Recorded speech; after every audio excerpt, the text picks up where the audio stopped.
Quay, bonjour. Dans cette capsule vidéo, on va expliquer le fonctionnement du logiciel Google Earth Web pour te donner les outils de base pour créer ta propre carte. Le logiciel, il peut aussi être utilisé sur cellulaire, cependant, tu dois d'abord créer une carte sur un ordinateur et seulement après tu pourras la visualiser sur ton cellulaire. Par contre, l'application, elle fonctionne qu'avec du Wi-Fi. Donc lorsque tu es sur le territoire, tu peux pas directement noter le point où tu es sur la carte. Les alternatives sont les suivantes.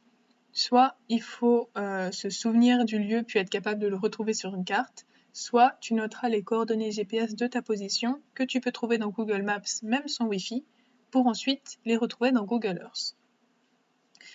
Donc ça, c'est un exemple de carte que tu pourras faire à la fin des tutoriels. Ici, des descriptions, voilà, des vidéos, des images, puis tout ça. La première étape, c'est si on n'a pas déjà un, de te créer un compte Google.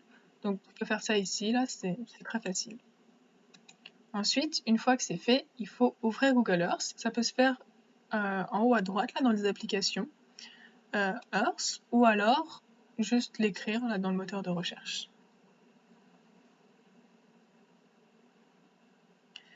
Une fois que le logiciel il est ouvert, là on peut aller partout sur Terre, hein, mais nous ce qui nous intéresse c'est de faire un projet. Donc on va dans l'icône à gauche, projet, nouveau projet et créer un projet dans Google Drive.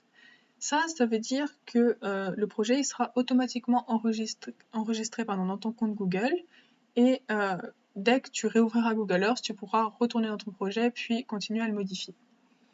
Quand on clique sur projet sans titre, on peut ajouter un titre. Donc moi je vais appeler ça trajet d'automne.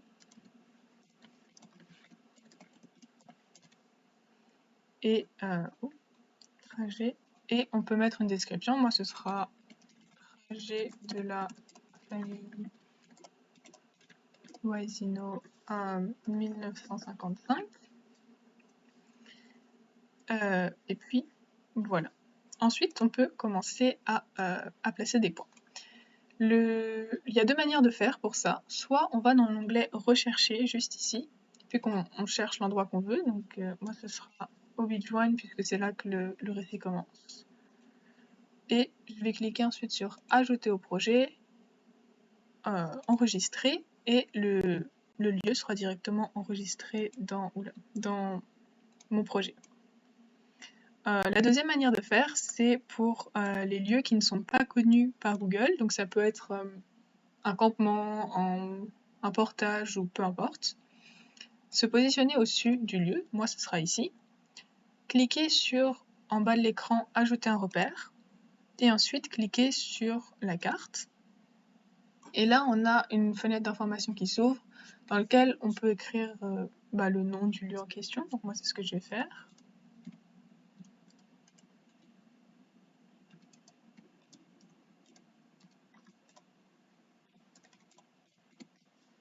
Ensuite, on peut soit simplement l'enregistrer, soit cliquer ici pour ajouter une description.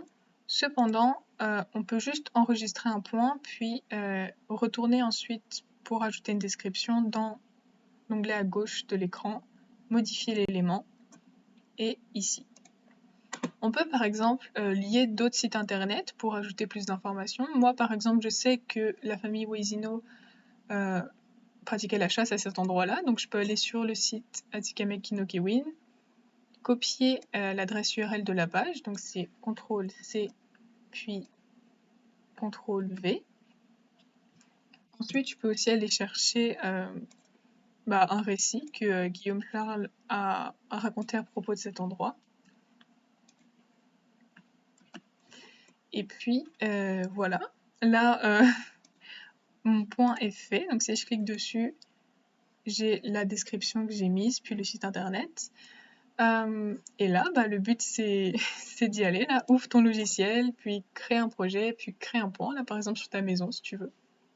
Ensuite, on va apprendre à créer des lignes. Donc c'est pour ça sert à relier les points, puis à montrer le chemin qui est utilisé entre les deux endroits. On va cliquer pour ça sur tracer une ligne ou une forme juste en bas. Cliquez là où on veut que notre ligne commence, puis ensuite, comme tu vois, dès que je clique sur la carte, ça permet de diriger la ligne. Et on peut aussi zoomer avec la molette de la souris pour être encore plus précis.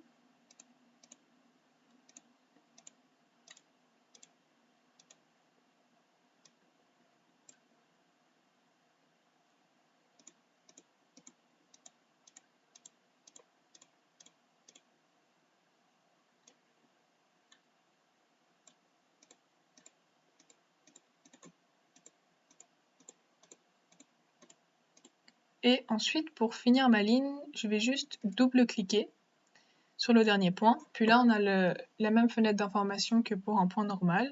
Et on peut appeler ça, par exemple, trajet 1. Puis, enregistrer. Ensuite, maintenant, tu peux mettre un autre point sur ta carte, par exemple à ton école, puis essayer de tracer une ligne entre les deux points. Et la troisième étape, ce sera d'apprendre à faire un polygone. Les polygones, ils vont te servir à visualiser une zone. Ça peut être par exemple une zone de chasse ou une zone où on peut trouver certaines plantes ou peu importe. Et pour faire ça, il faut se mettre au-dessus de la zone sélectionnée, recliquer sur le même onglet qui sert à faire des lignes. Ensuite, cliquer sur l'endroit où on veut que le début du contour du polygone soit. Puis, on va juste entourer la zone avec une ligne et recliquer sur le premier point pour fermer le polygone. Et là, encore une fois, on a une fenêtre d'information. Donc, communauté soin. On peut encore une fois ajouter une description si on le souhaite ou simplement enregistrer. Du coup, là maintenant c'est à toi de jouer. Là, tu peux essayer d'entourer ta communauté. Ensuite, le but c'est de te faire la main, créer plusieurs points, plusieurs lignes, polygones, ajouter des descriptions. Parce que la prochaine étape, ce sera d'aller voir un membre de ta famille, puis de lui poser des questions sur le territoire afin de le cartographier. Une fiche indicative avec quelques questions clés sera fournie à la fin du tutoriel. Et sur ce, on se retrouve dans la prochaine vidéo.